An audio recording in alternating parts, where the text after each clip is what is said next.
Hey guys, Joey here. This week's read's gonna be interesting. We're gonna focus on the single life. We're gonna be focusing on the funner type of mood with these reads. It's gonna be for those of you loosely connected. Now, a lot of you ask, how do you find the sign that's gonna resonate with you, right, when you're looking at these videos? So I am gonna be throwing in the astrology charts this week for you. And what we do with that is if you're a nighttime baby, you might resonate more with your moon sign. If you're a daytime baby, you might resonate more with your sun sign. Of course, your rising sign is going to be the best. And if you don't know your moon, sun, or rising, you can always go to a website and look up your birth info. You put in your birthday, your birth time, and your birth city and place. And it'll give you a chart of basically of your birth, and it should show you your rising sun and moon, and then it'll show all the rest of your planets and other houses, and then you can little by little just kind of figure out what's going on in your chart on your own. That way you don't have to pay an astrologer like me to look at your birth chart. But at the same time, there's things that I've learned from my teachers, my gurus, and you know, that's the difference of when you buy a read and when you look online and you click and it tells you what your Mercury's doing. There's a lot of things that scare people too with astrology, so be careful. It shouldn't scare you. There's always going to be a bad placement. There's always going to be a good placement. Do I talk about the bad things on YouTube? No, I don't, because I don't want that following me, and I know there's a lot of people watching these videos suffering with anxiety, depression, that type stuff. And for me to trigger that, and it may not even be accurate according to your chart and how you have your planets, you know, that's not the type of fear tarot that I'm trying to put into you guys. Although I try to deliver as honest as possible the messages, I don't really talk about the negatives as much, because a lot of you may have placements that kind of void out things, right? Or that you guys might have placements that actually accentuate things, right? And that can be a tough thing. So yeah, this week we will be focusing a little bit on the singles, and those of you that aren't connected, I'm sorry, relationship folks. I'll get you guys next week, and or you can look back at the last videos from last week. They were love-centric, relationship type stuff. This is a lot different. I want up vibe. I want maybe not so happy, but I think you guys get the drift of where I'm going with this. We're going to be using the Mystical Manga Tarot, by the way. This is one of my favorite decks because I'm in Japan, and so the anime art kind of resonates with me. And so yeah, let's have a good time. Let's check out your tarot, and stick around. Hi Cancerian, welcome to your read. We're going to be looking at the tarot for you and the astrology charts. This is again for my single and loosely connected, no communication folks. This isn't for those of you having a nice little beautiful relationship going on, alright? So just so we get that out of the way. And damn, I had somebody said, man, I watched this whole read. If I wouldn't have watched it if I knew it was a love read. Damn. So I guess I gotta make that clear in these videos when they're love reads or not. Hey, I'm still kind of a beginner when it comes to YouTube, right? 7 of coins just jumped out. You know, not seeing some progress here. What's going on? You know, considering you have 10th house moon, by the time you're watching this April 1st with Mercury and the sun, you got to communicate what's going to make you happy here before things come into fulfillment. This is similar to the Gemini read. Some of you might have Gemini placements. I don't know. But this is very, I mean, and Gemini is your 12th house, right? So, like, I'm thinking, you know, this is communicating that dream world before it comes into some sort of fulfillment for you. And let's see here, the Hierophant. There's marriage here. You want marriage out of a person. Here, the Hangman, the Emperor, and the 5 of coins. Someone's left you out in the cold. Somebody hard-headed here.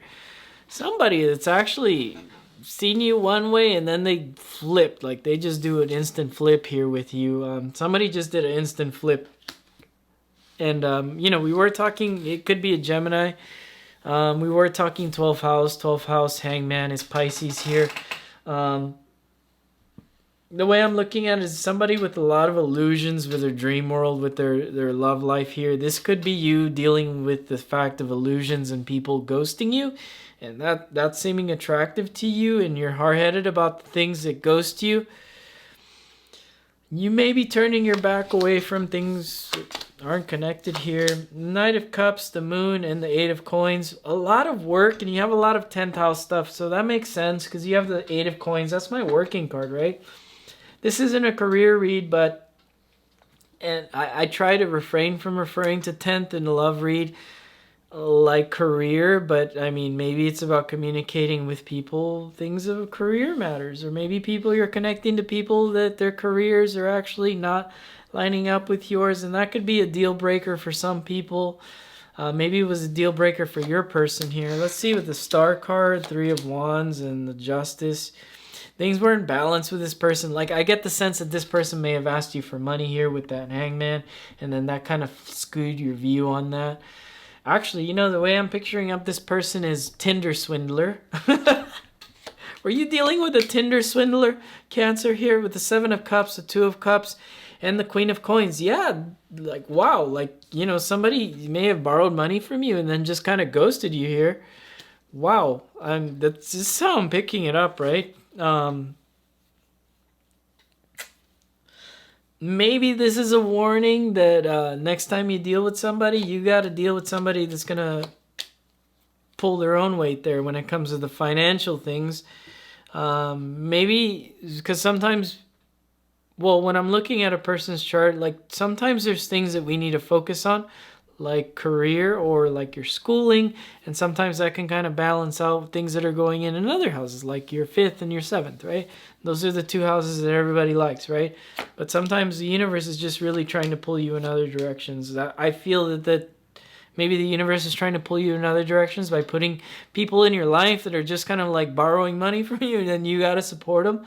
And I'm not saying just because you're Cancer, you got to support people. That's not the way the zodiac sign of Cancer works. Although it is nurturing, it is 4th house, it is motherly.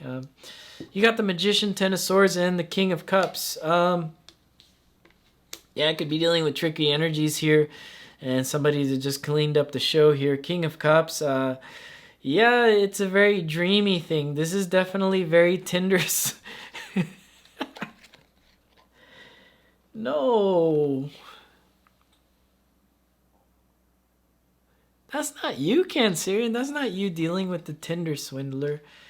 This is you just trying to like...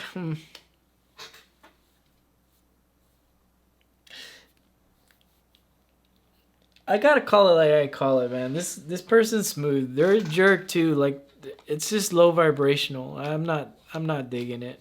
This person. 3 of Coins, 8 of Wands, 9 of Coins. It's just about focusing on the communication about what you wanted to build here with somebody that's left you for options.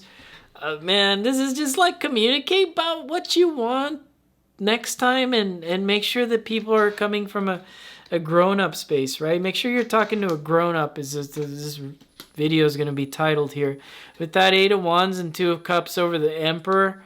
Yeah, you need to be a little bit more hard-headed about the things you want in your life here in the Cancerian kingdom. And then you got this 5 of Coins with the Queen of Coins and the 9 of Coins, right? You know, it could have been you trying to support somebody, or somebody was just depending on you for support here. And I don't think that flew here. Let's pull some more cards for you. 10 of Cups, Death, and the Ace of Wands. There it is, the Sun at the end. Knight of Cups with the Magician, and the 10 of Cups is like... This is like you trying to manifest things by pushing too hard sometimes as well, and that may scare people away. Especially energies that are hiding stuff from you. You have the Moon, which is your home card there, your planetary card, the Moon, the 10 of Swords, and then this Scorpio card, which is Death. Okay? Things need to clean up in your space right now. And, you know, in the Death card, there's usually a dead king there. And the next card you have is Neptunian king, the king of cups. So it's about transformational things going on with inside of you, to focus on work, focus on you, focus on finding somebody on the same page as you. Put that dream image in your head, and that's exactly what you get after a couple weeks. I don't know why I felt like saying that. After a couple weeks, you get what you want as soon as you start to focus that in your head, because the moon in the 10th house, you know, it's really goal oriented towards those things that you want to see fulfilled, right? Because it's headed towards the 11th house, and you got North Node in your 11th house right now. So, and these planets kind of accentuate what's going on. So as it passes Mercury and the Sun, it's really communicating and not holding back those communication about where you see your kingdom fit here, Cancerian. Let's pull some extra cards here. 6 of Cups, it's your card. Page of Cups, and the 7 of Coins. But it just seems like everybody you're connecting to isn't trying to match your goals here, but maybe that's possibly coming from a set of, you're only communicating enough here. You're not communicating the big time goal, which was the strongest card, the Hierophant, your values, your dream of, like, let's say some of you want marriage, right? It's about communicating you want marriage, and that, although that might be scary for some people, the right one will come along that won't be scared of that BS. Honestly, it's how I see it. Also, I'm pulling up with all these cards, Cancer, and you may have a past person here that you're thinking about and you're not communicating. You may be involved with somebody else, and then you have the past person on your mind you're not communicating with. That's for some of the Cancer crew here, especially if you're Moon Cancerian, that type thing. You definitely have somebody here that you're not in communication with, because you may have wronged them. That's how I see that with these cards. You may have wronged them, and now you feel kind of like hesitant to reach out to them. Reach out to them. 100%. They will communicate back to you. I feel that they will, if you're that Cancerian that I'm specifically seeing with the cards in the chart here. There is definitely something here. Let's see what's being hidden. If you're that Cancerian, let's see what's being hidden from you. 8 of Swords.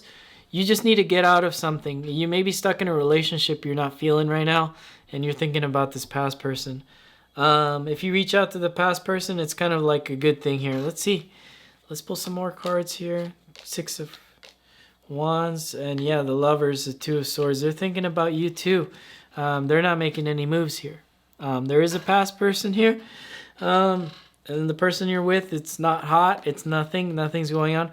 The current person now, for some of you, there may be somebody here that they look a lot better when it comes to the fun, but I think that there might actually be somebody else here financially a lot better off than this other person here. That might be for some of you. What was at the bottom of the deck? Yeah, 8 of Swords. Yeah, there's definitely past energies here you were trying to connect to. I mean, Jupiter in Pisces is definitely not an energy of moving back towards things, but it's definitely, it's keeping hope because there's Neptune there. Yeah, so like, you know, the moon's just leaving 9th for you. So yeah, I could see that you have some sort of hope for a past thing. And guess what? The Lovers card came out when I asked about the past person. So if some of you want to reach out to the past person, I feel like you'd have a very overall positive result, right? Anyways, that's all I got for you. If you're new to the channel, like, share, subscribe to me, and I'll see you guys again next week. Bye, Cancerian.